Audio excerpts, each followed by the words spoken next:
Good morning, and thank you all for joining us for an important update on where we are with the cyber attack. Let me once again express my anger, my frustration that our city and our residents have been attacked by cyber criminals.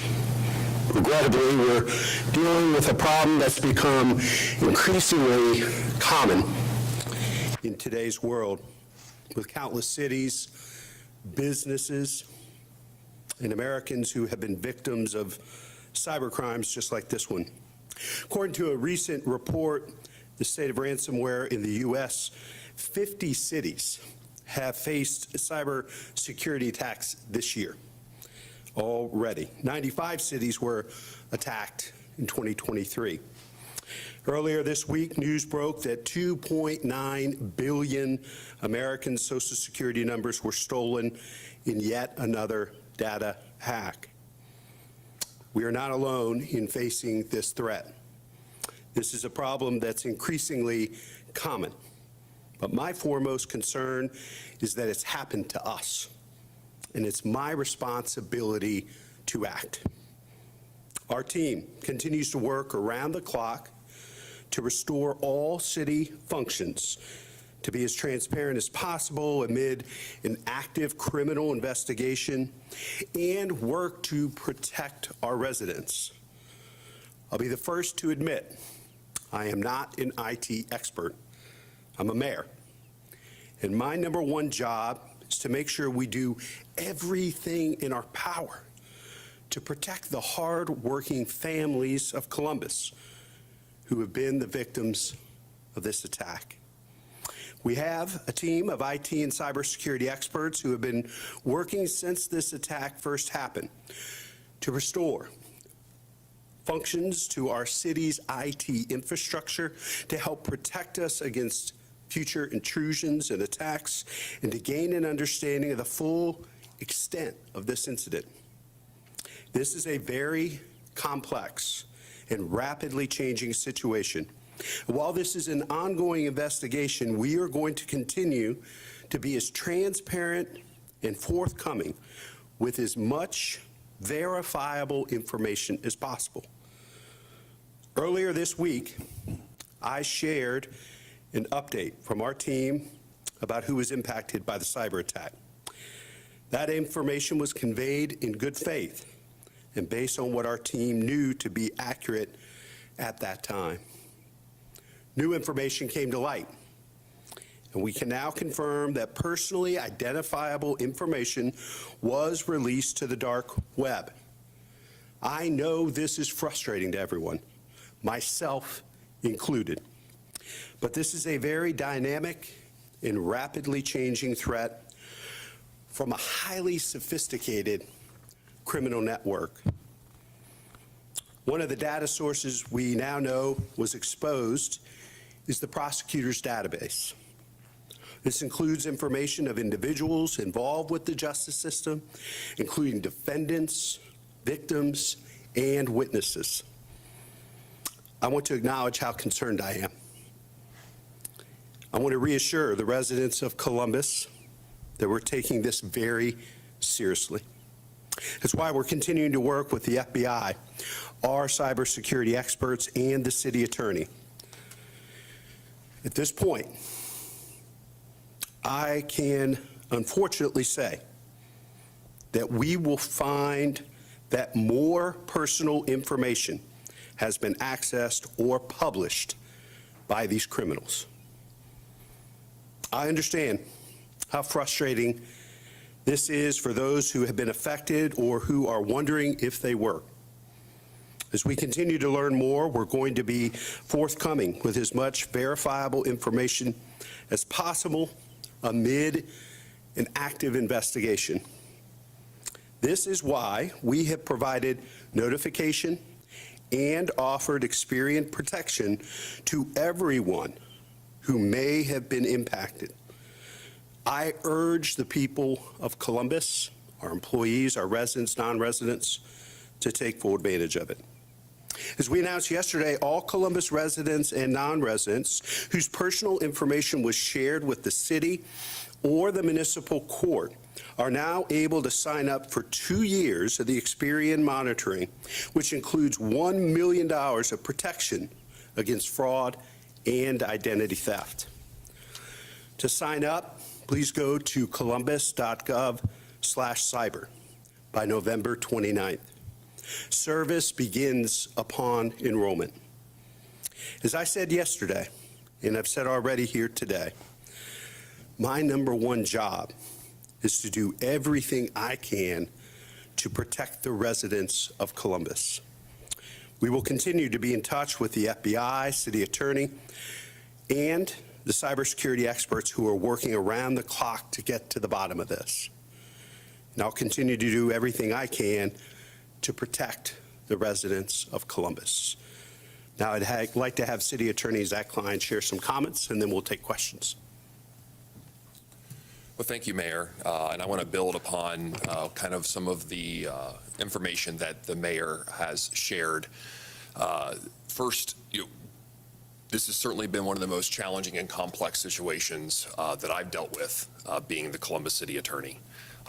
It's a ever-moving and evolving investigation, and I want to acknowledge and recognize those who have been with us in helping us as we deal with the city being a victim of a cybercrime. The federal law enforcement team that has been with us every step of the way, certainly Director Orth and his team, our breach counsel, cybersecurity experts, the Ohio Cyber Reserve. It is a Herculean task where the city has assembled a tremendous amount of resources and expertise to help us navigate this very complex situation. And I want to share in the mayor's anger and frustration that these criminals are taking advantage of the people we serve. It's fine for them to sit in Eastern Europe or wherever they sit and pull data, but every field of that data is a person or a loved one in our community. And it's particularly troubling, specifically as it relates to the city attorney's office, that those that we protect and serve, and that I take very seriously as the city attorney, are witnesses and are victims, that not just their information that can be hopefully bolstered and protected by Experian, but what could be sensitive addresses, home addresses.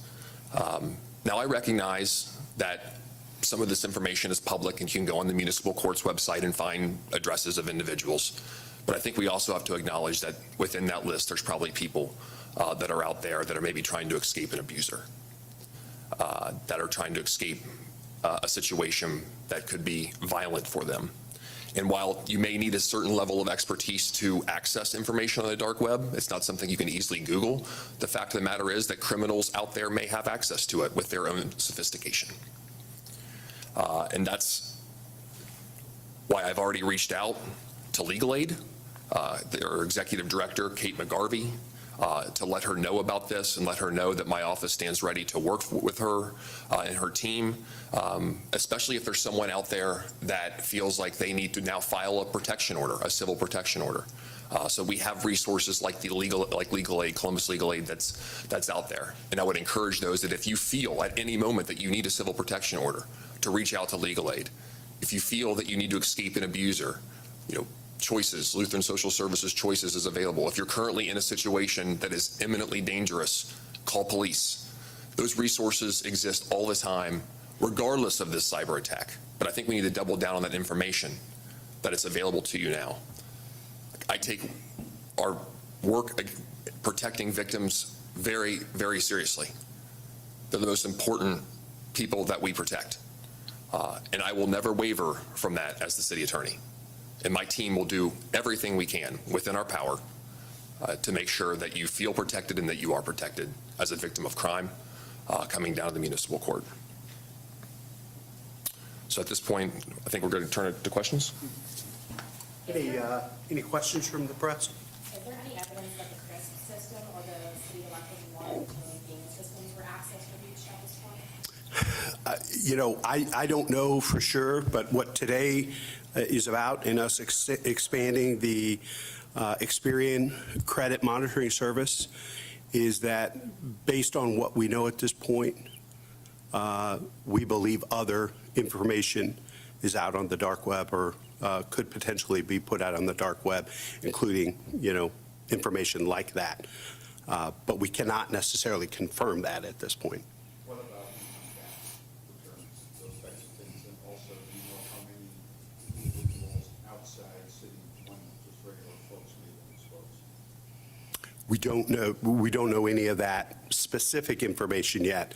But again, today is putting forth, and why we're expanding the credit monitoring service is we believe that it is safe to assume that other information, personal identifiable information will be out there. Will you be reaching out personally to people who have been impacted whose personal information is now on the dark web? You're talking about me as the mayor, or as the city? I'm not sure which. Was the city going to be contacting these folks who are now scrambling to learn if their information is on the dark web? Mayor, can I answer that question? Please. Yeah.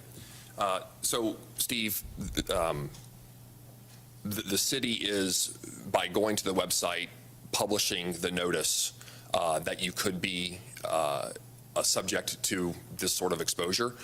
So we would encourage anyone that has interacted with the city of Columbus, whether including the municipal court, to go to the website that the mayor mentioned to sign up for Experian. The reality is, as this is a complex and evolving situation, and I understand that you want immediate answers of who exactly are in those fields, but that does take time to process if that if the city was going to be able to have access to review everything. So operating on the assumption that if you touched the city in some way, former employees, current employees, municipal court, take advantage of this and go to the website and sign up for your Experian coverage. Cooper, how many years back are we talking? No, I think it's safe to say that if you feel like you have interacted with the city of Columbus in any way, I don't want to put a time frame on it because, again, this is an ever-evolving criminal investigation, that you should feel free to visit the website and sign up for Experian. Cooper Elliott and Meyer Wilson have expanded their class action lawsuit to cover everyone affected by this. Does signing up for that Experian product prevent them from joining that lawsuit? That's a question for Cooper and Elliott. What is the status of the forensics and how long do you anticipate it to take to get a completed report?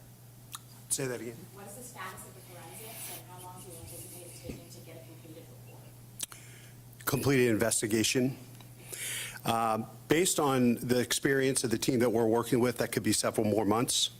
Our big focus right now is restoring systems and getting the city operating as effectively and efficiently as we expect and as taxpayers expect, protecting our residents and those that have been impacted by this crime, and certainly that investigation. We want it to be exhaustive, and we will look at everything.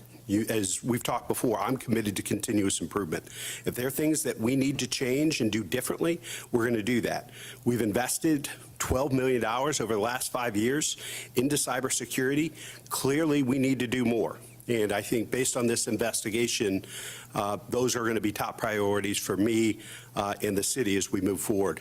Because based on what we've shared today and what you already know, this is happening just in the last 2 years. 145 cities have been attacked. The amount of data breaches and information, personal identifiable information that is out there at times is overwhelming, I think, to the people here and people around the country. And cybersecurity has to become not only a top city priority. I'm going to use my bully pulpit as president of the U.S. Conference of Mayors to ask for a national strategy to support cities and others to make sure we're protecting the people of this city and cities across the country, because clearly there has been a dramatic increase in attacks on cities, and we need to do something to fight back. Mr. Mayor, can you say who's been advising you in some of the statements that you made that turned out not to be correct? There's a team of folks that have been working with us since the beginning, and ultimately, I'm the mayor. The buck stops with me, and I take responsibility for information that I've shared with the public. My job is to acknowledge when that information was inaccurate. It was the best information we had at the time. Clearly, we discovered that that was inaccurate information, and I have to accept responsibility for that. And more importantly, own our process moving forward, to be focused on the victims, our employees, the residents of Columbus, those who have interacted with the city of Columbus, and make sure that we're sharing as much verifiable information as possible. And when we determine that information is inaccurate, we need to own that and be responsible for that. Are you going to get written reports, and would you be willing to share those reports to show where the missteps were made? I have not, and obviously this is all going to be part of the larger investigation that will take several more months to figure out what else we need to change and reform moving forward. So what do you say to the citizens of this city who are now fearful and scrambling to learn if their information is out there? I encourage them to go to columbus.gov/cyber, sign up. We need folks to step up and take on some personal cybersecurity efforts as well. So, some simple things about changing passwords and other types of things. But I really encourage people to go to columbus.gov/cyber, sign up for this credit monitoring service, and certainly as we have more information that we can share, we're going to be doing that with the public. What do you tell the people of Columbus as the chief executive of this city who feel the city has been untruthful to them? I accept full responsibility for sharing the best information that I had at the time that was confirmed and corroborated. We learned that information was inaccurate. And why we are here today and why we've taken these proactive measures around expanding, credit monitoring services is to demonstrate our commitment to protecting the people of Columbus. How much is that costing the city? I don't have an exact amount because we haven't figured out how many folks have signed up or will sign up for it, but I think certainly we're talking millions of dollars. So what was that conversation like after you told me that everything is encrypted, things are corrupted, and it was unusable, and then you found out that's not the case? Share with us that conversation you had with those investigators. I was furious. I was frustrated. I was angry. Not about my situation, but the people of Columbus have been victimized. Our employees, our residents, folks who've interacted with the city. That's unacceptable. And we're going to do everything in our power to hold people accountable and protect the people. Mr. Mayor, you had said yesterday in the television interview that you weren't prepared to extend the service just yet, and later in the day you did. Did something happen yesterday that changed your mind? I think ultimately we decided, based on the information, as I said, this is ever evolving and changing, and based on the information that we have now, we think the smartest, most proactive way to protect the people of Columbus is to expand this credit monitoring service to everyone that has interacted with the city, folks that live in this city, obviously expanding beyond our city employees. We think this is the most proactive, thoughtful, best way to protect the people of Columbus. When did you ask for the Ohio cyber service? Shoot, I think Director Orth requested it July 31st. And I communicated with Lieutenant Governor Houston about it as well. I think it was about that same time. City Attorney Klein, if your information appears in this, do you have to recuse yourself? What do you mean? In the leak. If your information is in this leak, do you have to recuse yourself from your action? Recuse myself from the litigation? Yes. Okay. So we have been in contact with the Ohio Board of Professional Responsibility, the governing board of lawyers, because this is a unique situation. The purported class that's being alleged are all city employees. I'm a city employee. And so there are steps that we're taking under their guidance to make sure we do it the right way. We will be hiring outside counsel to further ensure independence, and we're going to make sure we put up whatever walls are necessary to protect the ethical concerns. So we've already been in contact with them to make sure we're crossing our T's and dotting our I's. Has the city paid any ransom or anything to the group that's responsible? We have not. Do we have an idea of exactly who, in terms of the almost 1 million people who live in this city, who is affected? Your water customers, your parking customers? We don't know any of that yet. And certainly as we discover that information, we'll share that. But that's why we think this very proactive and thoughtful approach to expanding credit monitoring service is one of the most important things we can do right now. But as we learn more, obviously, we'll share more and potentially do more to protect the people of Columbus. Did these investigators tell you how they did not find these files open when they were working on this for at least a week? It's part of the ongoing investigation. What have they told you? It is part of the ongoing investigation, and as we learn more, we will correct it. Is there a reason you waited 4 days to even announce that there had been a cyber breach?